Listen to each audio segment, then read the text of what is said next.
យើងបន្តពីយើងក្លែមកន្លែងយើងម៉ាញបាទពេលដែលយើងក្លែមនេះកន្លែងបាទកន្លែងម៉ាញនេះបាទពេលដែលសំទោសកន្លែងនេះបាទពេលដែលយើងក្លែមវានឹងដាក់ថា success បន្តមកទៀតយើងទទួលបានកាក់អញ្ចឹងបាទអញ្ចឹងនាទីយើងវានឹងរត់ថាដើមអញ្ចឹង24ម៉ោងក្លែមម្ដងហ្នឹងទី1ទី2ពេលដែលយើងក្លែមហើយវានឹងរត់ចូលមកកន្លែងណាចេះខ្ញុំរកមកសិនអូខេ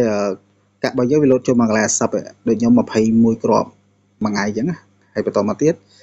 យើងចូលមកកន្លែងមិន step ទេនេះបងប្អូននេះកន្លែងលេខឆ្នោតពេលដែលយើង claim ហើយគេព្រីឲ្យមួយស្លឹកឆ្នោតហ្នឹងអញ្ចឹងអ្នកនរគ្នាវាយលេខតាមគេហ្នឹងទៅបាទ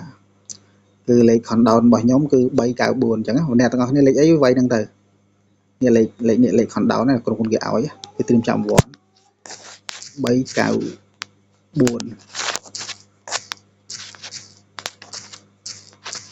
អូខេតោះខ្ញុំ submit អូខេតោះមកជោគជ័យនេះអូខេអញ្ចឹងរងចាំដល់សល់ប្រហែលម៉ោងក្រោយឧទាហរណ៍20ម៉ោង19ម៉ោងក្រោយគឺដល់ម៉ោងគេចេញអញ្ចឹងបើយើងត្រូវគេនឹងផ្ដល់វ័នឲ្យយើងនៅកាក់នឹងបន្ថែមទៀតអញ្ចឹងណា